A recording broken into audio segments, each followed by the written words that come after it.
The year was 2005 and I was a total newbie entering the world of four-wheel driving, and I was doing my first solo trip, as it turns out, to Darwin.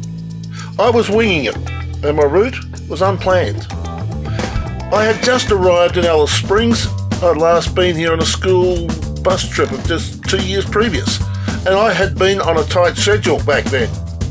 So I decided to have a closer look at the National Transport Hall of Fame and take in the Old Ghan Museum as well. Then I had a look at Alice from the top of Anzac Hill.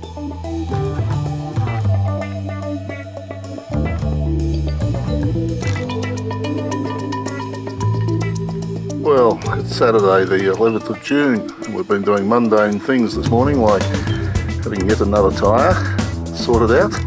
We went down overnight and fitting a new pair of spotlights to replace the ones that got damaged in the road yesterday. And we are about to enter the Road Transport Hall of Fame. As with most museums, there's a room full of bits and pieces. And these are replicas of the radios that we use in the car and the trucks these days. And would you believe a bit of that? That's an angle that's seen better days. There's that for ice box down there. Couple of engines. These are Cummins diesels. And it appears as though the manufacturers are getting more and more involved in this museum. And they've got their own rooms, and at the back later on we'll see a shed that's actually been built by Kingworth. Sort of vehicle I did my first four-wheel driving in. A bit sparse by today's conditions. There's all sorts of stuff.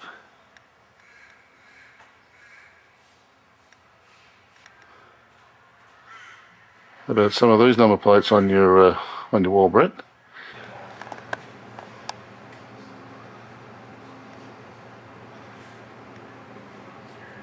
Ford, Studebakers, Safari. What's this for an old Albion here? Owned by M&P or M&F Brunt. No carriers. Then they bought a maple leaf, Chev maple leaf. Look at that old boy.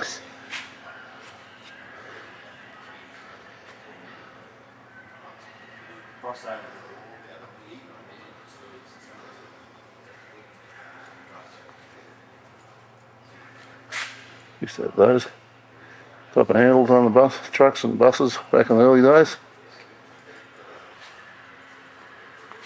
International.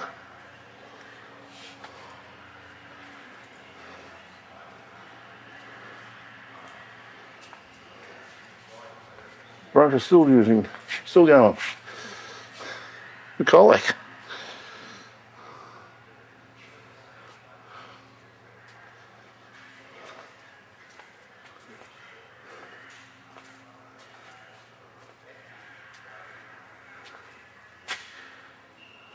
Leyland.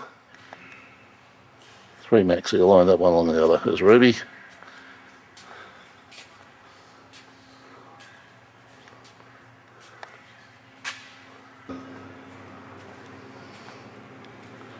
Ford.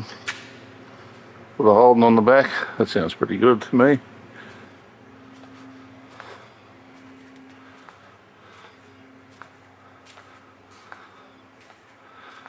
Chevrolet Army type truck, Jeep thing.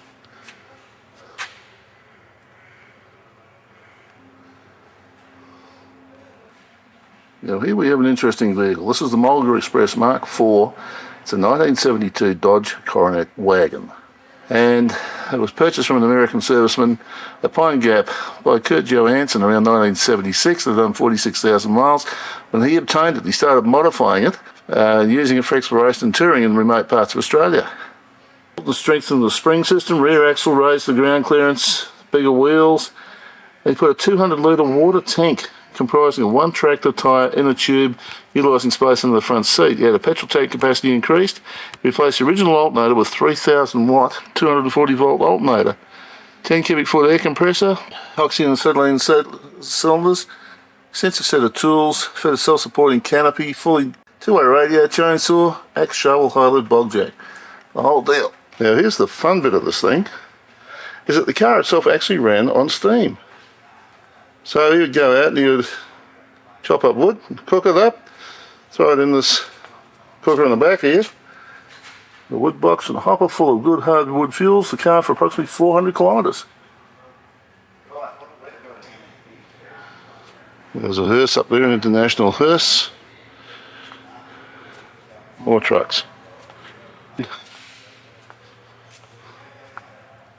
International, Dodge. And there's more of those number plates. Okay, so the wheelchairs. But alongside the wheelchairs, old English taxi, and Essex.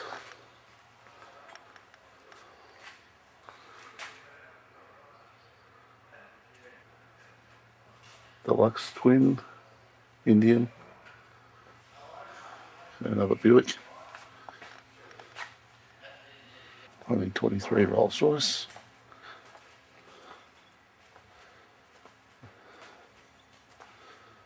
Packard. They don't have to polish these as often as what they do down in Birdwood, but then again Birdwood doesn't have the dust that they have up here either.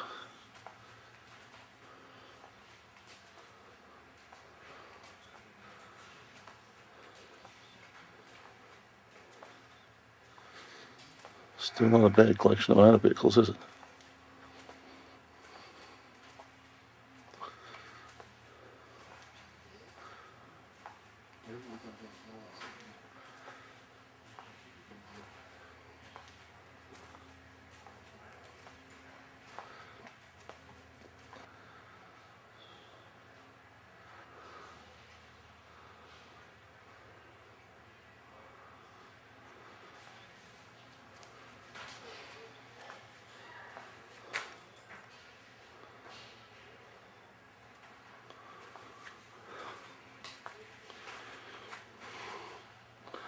And more of those. Along the walls are all these stories of different people who have been involved in the transport industry over the years. And this is the industry's Hall of Fame. Max Winkless, the guy who's probably the most responsible for Volvo in Australia. Alan Scott, where have we heard that name before? Tom Cruise. Lindsay Fox. And we'd know nothing about the road if it wasn't for Slim Dusty and Joy McKean and the music. Now, how the hell did they get that collection? That's the new shed that I was telling you about that Kenworth have funded. Earlier on we went and saw Lassiter's Cave. Well, Lassiter of course had this reef of gold that he could never re-find, so his son went looking numerous expeditions between 1966 and 1978 searching for landmarks, campsites and that legendary lost gold reef, and this is the vehicle he was using.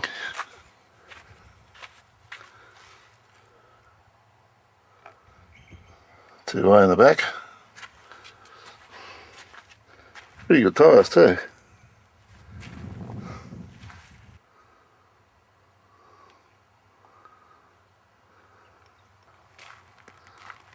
These are old trucks just sitting here waiting for restoration, all being used as parts for the restoration of other trucks. We are for truckies and truckettes. Well, I couldn't resist this.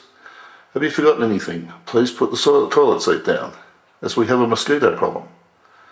They're obviously female mosquitoes. Ouch. Now this is Bertha, and this is the original road train. So tell me, two big long trailers on it. Alongside of it, the cattle one. More vehicles out here waiting to be restored. Citroen. Messy little Ferguson tractor. Well, Bertha, she's a decent length bloody truck, isn't it? Full length truck on its own. Full length trailer. And another trailer on behind that as well. Now here's an interesting little truck for you.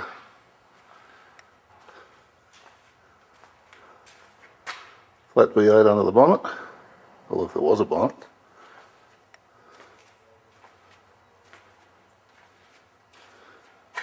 Another motor up here, and behind that, yet another one.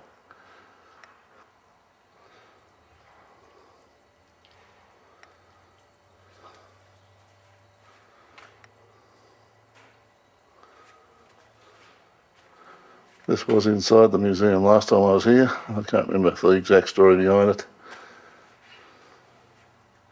Guess you had no excuse to make it home for dinner though. Okay, the Ghan Museum, by comparison to the truck museum, appears to be mainly little bits of memorabilia, as much as anything.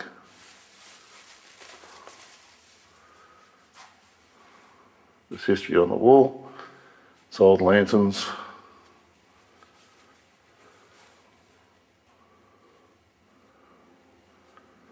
scales from railway stations, remember those.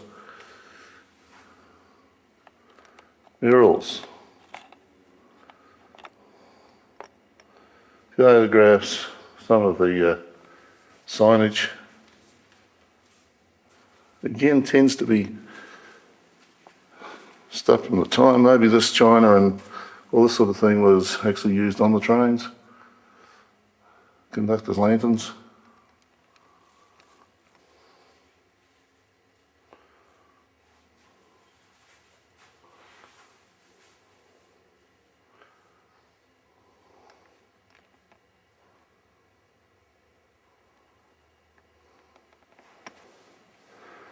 It's a saddle that was used by the people who were laying the old original Ghan. Scales. Old poster telling about the telephone down the years. It's got fairly modern there. How it's progressed. Obviously signs up at railway stations, showing the Commonwealth Railways. PMG jacket, Postmaster General.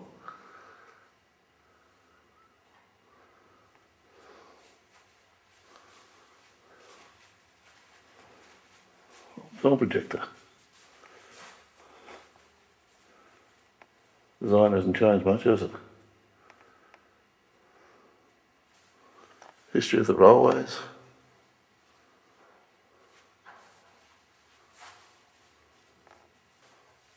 Cash registers. Telephone system. Used to operate one of those. And again to a whole host of tools and odds and sods.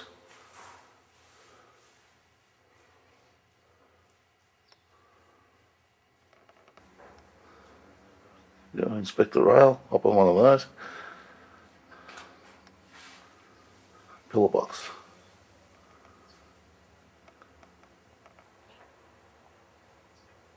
The pillar box was made in England in the late 1800s and was gifted to the society. You can post letters in there, gets cleared, and gets stamped at the Ghan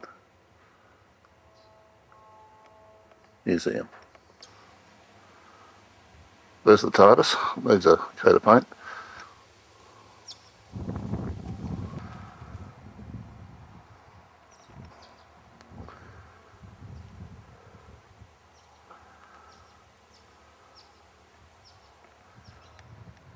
There's some of the rolling stock.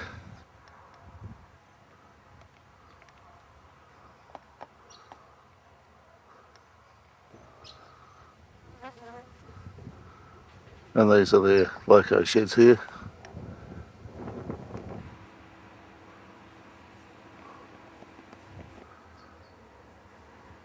Now this is the Lou Marks, and the hope by the society is that we'll be on the rails again by August, and we'll actually be doing trips once again.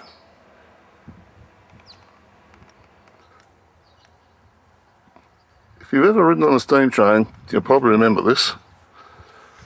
We used to do the trip from Albany to Perth.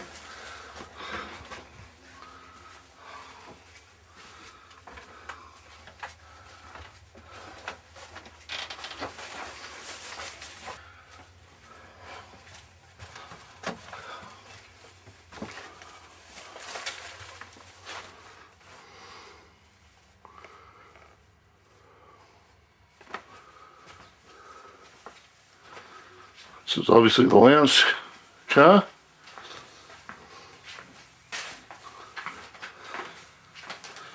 You'd be belting along and you'd step between the tracks,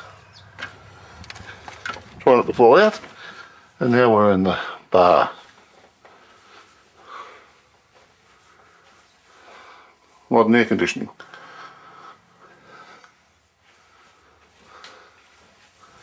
And would you believe no smoking in here?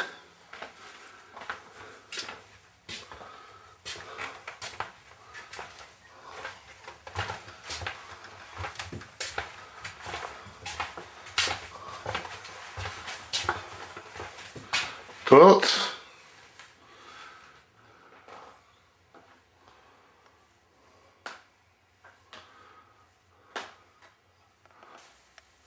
This one even had an air conditioner in the ceiling.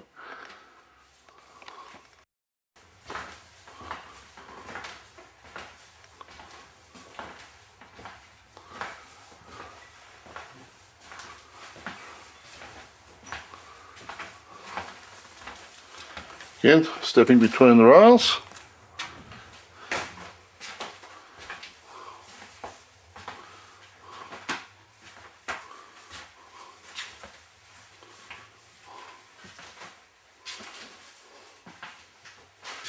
Kitchens for these ones. Actually a bedroom set up at the end. This must have been first class.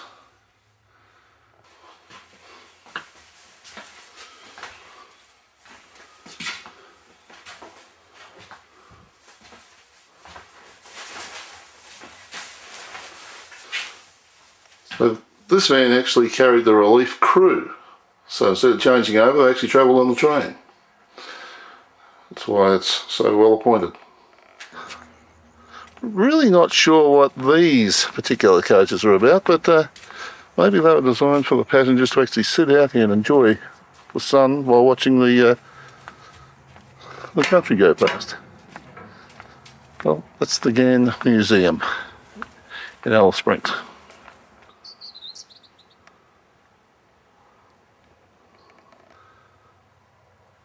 So, brief history on the Ghan is that they started construction in 1878, and the last narrow gauge Ghan service from the Alice Springs departed on the 9th of December 1980. Of course, they finished building the Ghan right through to Darwin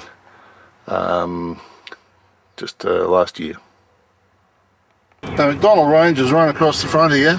I assume that the McDonald Range, I need to check that, but the row of hills, and then into Alice Springs there's actually a little cutting to go through. We're coming up to that. This is the Stuart Highway and comes up from Adelaide up to Alice Springs. I came in the Larapinta Drive, coming in from Kings Canyon. There's this little gap through the hills, I mean. Well, we better put the camera down. There was a police car coming the other way. Oh dear, oh dear, oh dear. Okay, no, this isn't the other end of Alice Springs. What we went through before was the first little gap, but this one is a definite gap in the hills. There we go.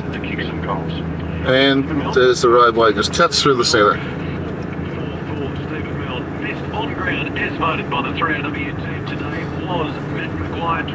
Hills to the left was hills to the right, stuck in the middle with you.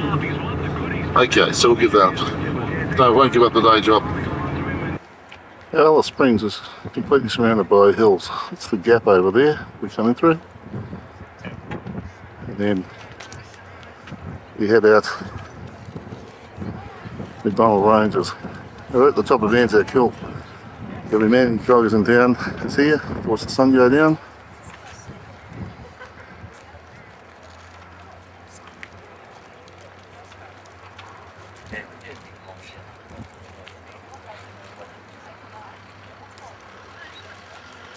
Now there's Alice, just sits in this little pocket just inside all these hills.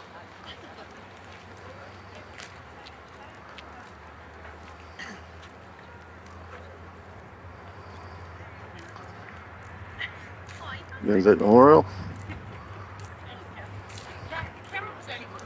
Actually looks over the town.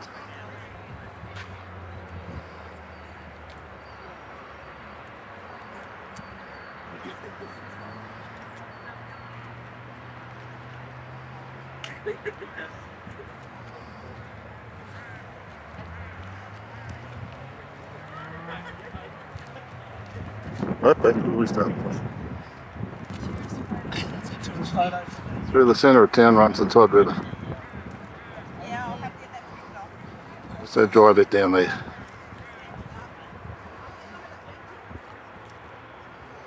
In there.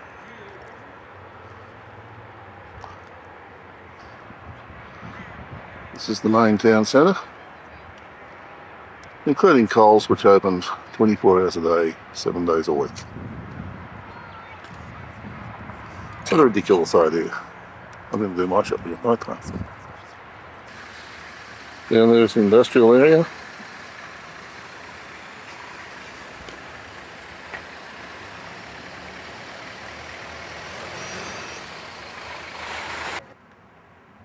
Well, this morning we woke to another flat tyre on the rear this time. Decided to give her a wash, which we'd done, and because we'd blown that driving lamp, we fitted a new pair of driving lamps on, so we'll go and give them a fly tonight, get them all set up, and she's hopefully as good as new for the trip on now towards Darwin. That drive in from out there from the west comes in Larapinda Drive. It's where the caravan park is I'm staying, but it's also where I came in from Kings Canyon. And up towards our little gap in the rock. This is the entrance to Alice Springs, of course. We've already spoken about a couple of times. We'll now get off the subject. Incidentally, those light towers, it's baseball park out there. 2 baseball fields. If you enjoyed this video, there are over 400 more just like it on this channel. Subscribe and hit the notification bell, and we'll let you know when our next video is available. If you like this video, hit the like button, and maybe even leave a comment. If you weren't too impressed, then the dislike button tells us absolutely nothing. So tell us why, so that we can do something about it. Thanks for watching.